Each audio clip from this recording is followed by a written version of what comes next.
On March 9, 1928, Christine Collins Angelina Jolie wakes her son Walter, Gatlin Griffith. After measuring his height against the wall gets him ready for the school day, joking around with him the whole way. She drops him off at school and goes to her job as a supervising phone operator at a Los Angeles telephone company. At the end of the day she picks Walter up at school on a cable car and he tells her that he got in a fight when another student said that Walter's father hated him.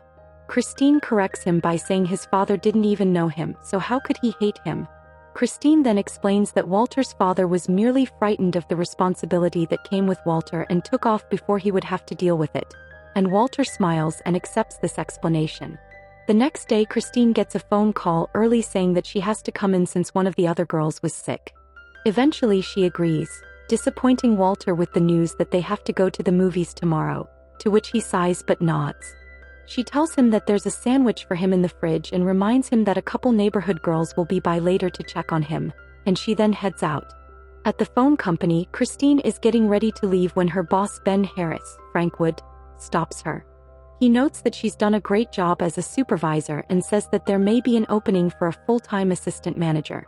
She thanks him for the opportunity and they agree to discuss it over dinner the next night, although he obviously wants it to be more date and less business. Floating on cloud 9, Christine goes home and finds Walter missing. She searches the whole neighborhood and asks other children, but no one has seen him. Finally she calls the police but is told by the man who answers, Detective Lester Ibarra, Michael Kelly, that most missing children turn up by morning and she shouldn't worry, he's probably just somewhere in the neighborhood and lost track of time, and that she's saying nothing that other mothers who've called haven't said. He offers to take her address but she hangs up. The next morning a police car comes and 2 cops take down her information and info on what Walter looks like, including taking a picture of him. During the next few weeks, we see the investigation in various stages, led by Captain J.J. Jones, Jeffrey Donovan, the head of the Missing Persons Department. While they are conducting their investigation, Christine is doing her own investigation, calling various cities as far away as Las Vegas on a regular basis and seeing if any children fitting Walter's description have been found. At the same time, we see radio preacher Reverend Gustav Briegleb, John Malkovich, praying for Christine and for the safe return of Walter with his congregation, despite the fact that neither she nor Walter are members of his parish, while at the same time lambasting the corrupt and lazy police force. After 5 months of this, though, they are no closer to finding Walter than when they started. Meanwhile, in a town in Illinois called DeKalb, we see a man and his son, Devin Conti, at a hole-in-the-wall diner. The man reaches for his wallet to pay but realizes he forgot it at home. The owner gets pissed but decides to give the man 20 minutes to get to his house, pick up his wallet and return to pay with his son left as collateral. After 2 hours of waiting, though, the owner, now both angry and worried for the kid, decides to call the cops. Back in Los Angeles, we see Christine moving listlessly through her job when Jones and Lester show up with some good news for her. They have found Walter. After a big celebration at the company, Jones and Lester, along with Chief of Police James E. Davis, Colm Feary, escort Christine to the train station where, in the midst of a big media circus, she is reunited with the boy from the diner. She states that that is not her son, and Jones explains how 5 months in captivity can both change how a person is remembered and how he or she looks in real life. Jones then asks the boy who he is and his address, and the boy gives the correct answers, but in a tone of voice that makes them sound like lines memorized for a play. Despite this, Christine eventually states that Jones may be right, and after posing for a photo with Walter for the newspapers, takes him back home. That night, Christine and the boy are having dinner and she begins noticing things. First, the boy doesn't use manners, something Walter had been studious about. Second, and even more glaring, she notices as she is toweling him off after a bath that he is circumcised. Her eyes narrow and she drags the boy to where she had measured Walter back in March, only to find that this child is 3 inches shorter than Walter at the same time. This prompts her to visit Jones, who assures her again that they found the right boy, almost demanding it actually, but he agrees to send a doctor over to verify. The next day, Dr. Earl W. Tar Peter Jarity arrives for the examination, but he barely does more than check for a sore throat before giving Christine the same spiel Jones gave her, only now including such tidbits as the fact that the spine can shrink in stressful times and that the kidnappers may have circumcised the boy themselves. She still refuses to believe this, though. That night, the boy is going to bed in Walter's room when he makes the mistake of saying "Good night, Mommy," which causes Christine to fly into a rage, flinging a plate against the wall near his head and screaming that she wants her son back. Later, after the boy is asleep, she goes into Walter's room and apologizes to the boy for yelling but again asserts that they are not related. The next morning, Christine is woken by a phone call from none other than Gustav, who tells her to read the front page of the Times and then stop by his church for breakfast. Sure enough, the day's article is about her denying that the boy is her son despite the best efforts of the valiant officers and indisputable evidence that the boy is her son and how the police fear for the child's blah blah blah. Gustav then tells Christine the story of how Davis became chief and his first action was to give the biggest, toughest cops machine guns and then let them kill all the criminals they could, not to eliminate crime but to eliminate the competition. He then warns her of what she may be getting herself into, but notes that if she pulls this off she could be the last woman to have the wrong child returned. We then see Christine at Walter's dentist, who notes that Walter had a piece of muscle preventing the gap between his teeth from closing, which this boy does not have. His teeth are even, something which he is eager to put in writing for her. The case is the same with school, where Walter's teacher is not remembered by the boy despite her teaching Walter for over a year and when Walter is unable to find his assigned desk, giving the teacher ample cause of her own to put her belief that this is not Walter Collins in writing, along with a promise to testify in court. Soon we see Christine on the steps of a courthouse telling reporters that the police were wrong and she has proof of it. Naturally, this angers Chief Davis to no end and he orders Jones to take care of it. Jones has Christine and the boy brought in and after a heated conference, wherein he calls her either delusional or a liar, or a pathological liar, he asks her one more time if that boy is her son.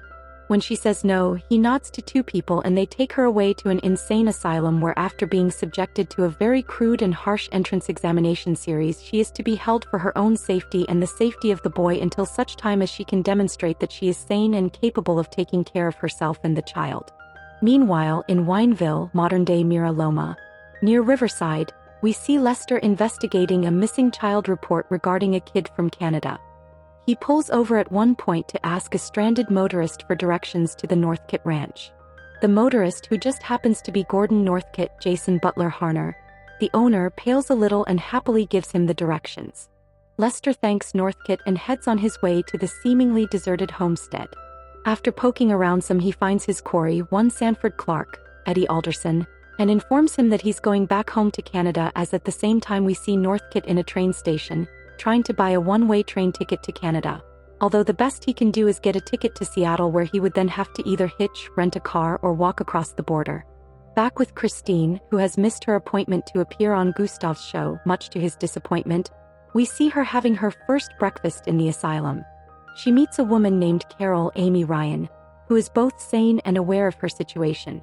Like Christine, Carol and a number of other women there were all brought in under a Code 12 designation, which, while loosely defined, essentially means that they pissed off a police officer in some way, with Carol's reason being that she was someone who worked nights, to which Christine blushes, when a customer got a little rough, but when she filed a complaint she found out that the customer was a cop. The available options, according to Carol, are to either keep your mouth shut and go home, behave by the asylum's rules and stay in one piece, but on the inside, or fight the system and end up with repetitive shock treatments. After breakfast, Christine has her first appointment with the head doctor, Dr. Jonathan Steele, Dennis O'Hare. Christine tries to behave like she needs to get out, but his dismissive treatment of her and accusations of lying/craziness, coupled with the photographic evidence of her posing with the boy in a front-page article about mother and son being reunited, eventually cause her to start stuttering and trying to explain, which only ends up making her look more insane, much to her dismay. Meanwhile, we see Sanford in a waiting room somewhere with other kids, one of whom keeps banging a ruler up and down, causing Sanford to see a man with an axe hitting something and covering himself with blood every time the ruler comes down. After a while, he is brought in to see Lester and Lester asks why Sanford wanted to see him again.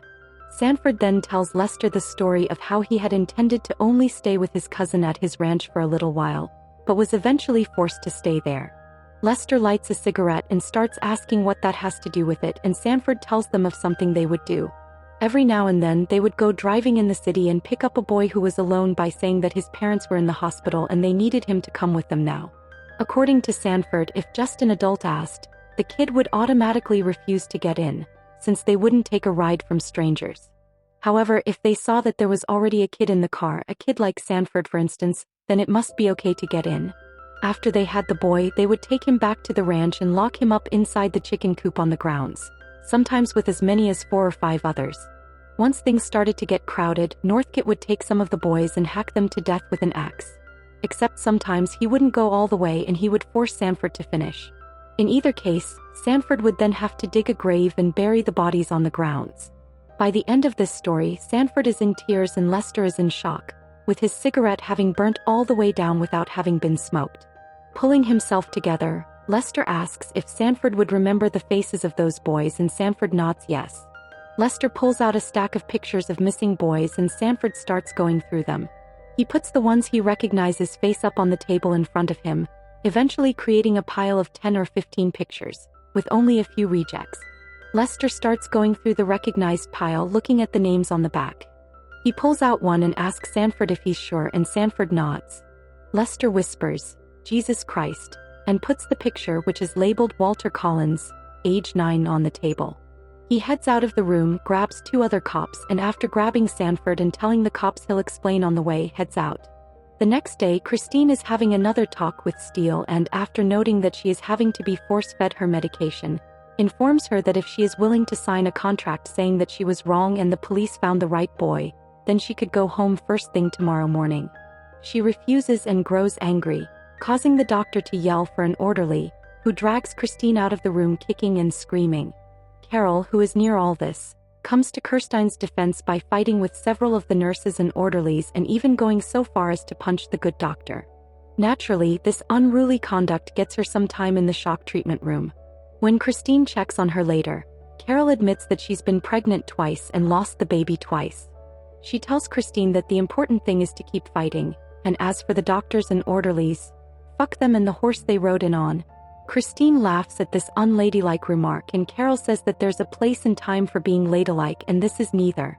Meanwhile, Lester and his crew, including Sanford, reach the ranch and after securing the site they grab a shovel and tell Sanford to show them where the bodies are buried.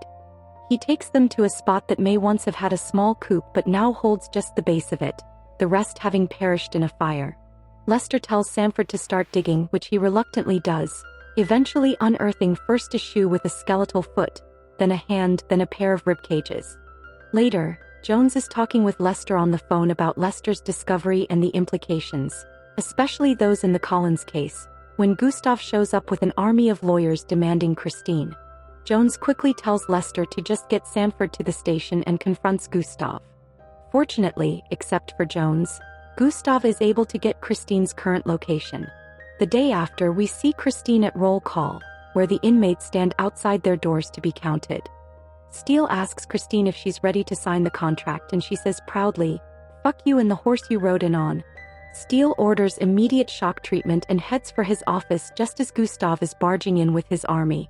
As Gustav yells at the head nurse to bring Christine out, an order is given to nurses in the shock room to let Christine go and bring her to Steele's office. He tells her that she can leave, which she does without knowing quite why.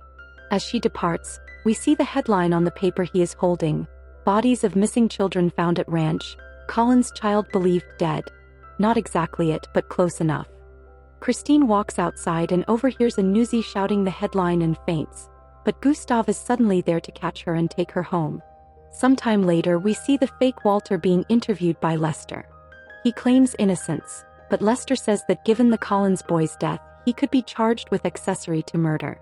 The kid doesn't believe it, but when Lester mentions that Sanford is going to jail at only 15, probably not true, he starts talking. Meanwhile, in Vancouver, we see Northcott arriving home at his sister's house. She welcomes him and after saying hello she invites him to go upstairs and clean up. As soon as he does though, they hoof it and call the Mounties, who are soon arriving to arrest Northcott. Back in the States, Christine receives a visit from Gustav. He has brought a friend with him who he introduces as SS Hahn, Jeffrey Pearson. Gustav asks Caroline what her next step is and she brings up the idea of a civil case against the whole department.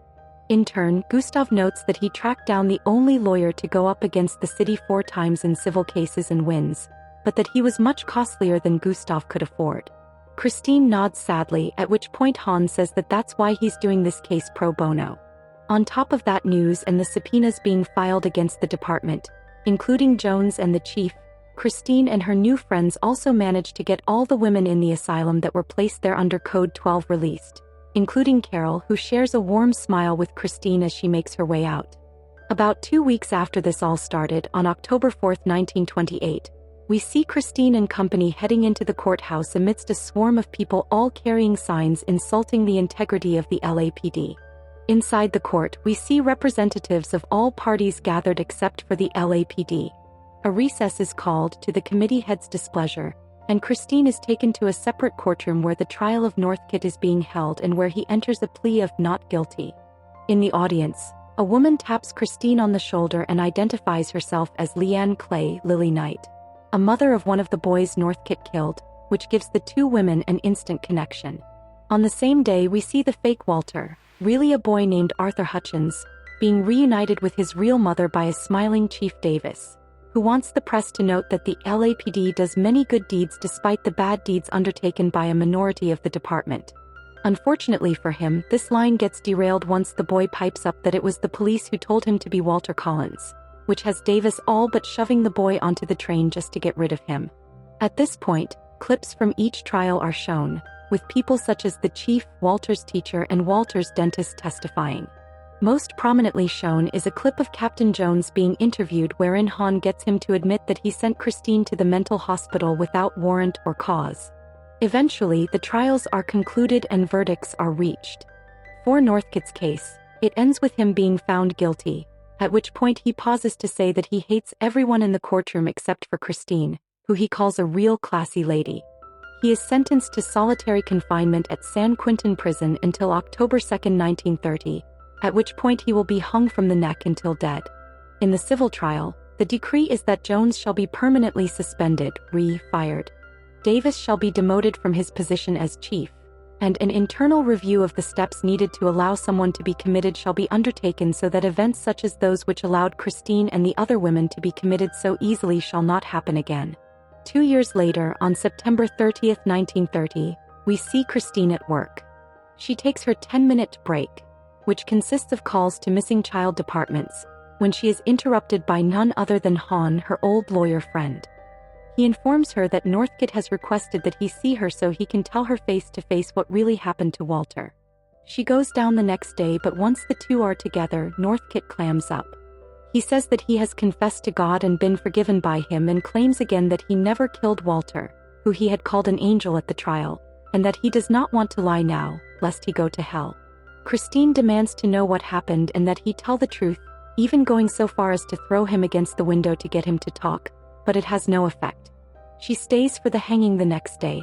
Northcott is calm and detached, making conversation with the Reverend and saying he has no final statement. He loses control on the steps to the noose, though, and is carried up by 2 guards. A bag is placed over his head and the noose is fitted as straps are tightened around his body to ensure a minimum of struggling, lest the rope break and the whole thing be ruined. As the time approaches, Northcott strangely begins to sing Silent Night. At the appointed time, the warden nods and the floor drops. Northcott jerks briefly, but after a minute is still. Years pass. We next see Christine on February 27, 1935. Her operator friends are holding an Oscar party at one of their houses, but Christine declines, saying that she has too much work. Ben pops his head in her office and also asks, but she declines. Although after a moment she tells him that if it happened one night, her pick for Best Picture wins Best Picture over his pick, Cleopatra, then she'll have dinner with him tomorrow night. Sure enough, that is just what happens. As she grins in her office, the phone rings. She picks up expecting it to be Ben, but is instead surprised by Leanne Clay, who says that they found one of the missing boys. Christine runs to the Lincoln Heights precinct and meets with Leanne and her husband, who are watching in a viewing room as Leanne's son David, Asher Axe, is interviewed by Lester. David says that he was in there with 4 other boys, 2 brothers named Winslow, a kid named Joseph, and Walter. One night, 3 of the boys staged an escape thanks to some loose fence on the coop. Joseph and Walter got out quickly, but David got stuck on the fence. As Walter runs back to get him loose, lights are turned on in the house and Northcott and Sanford realize that the kids are missing. Walter frees David and the two run for it as Northkit tried to give chase. They all went in separate directions and David never saw either of the other boys again. Eventually he found a house where a woman took him in, and that's where he had been staying until coming forward. Lester asks why he waited, and David says that he was scared that he'd be blamed for some of the deaths or that he'd be in some kind of trouble, at which point his parents come in and engulf him in a huge family hug, which Lester almost breaks up before deciding to let them have their moment. He and Christine head outside and he consoles Christine, saying that what Walter did was incredibly brave. She agrees and he asks what she'll do now. She smiles at him and says that if David escaped and survived, then maybe that means that Walter and the other boys also did, and that maybe Walter is out there right now, alive but afraid to come forward, thinking that something might happen to him or to his mother. Whatever the case, she says she now has something she didn't have before. Lester asks her what that is and she looks him in the eye and says simply, hope.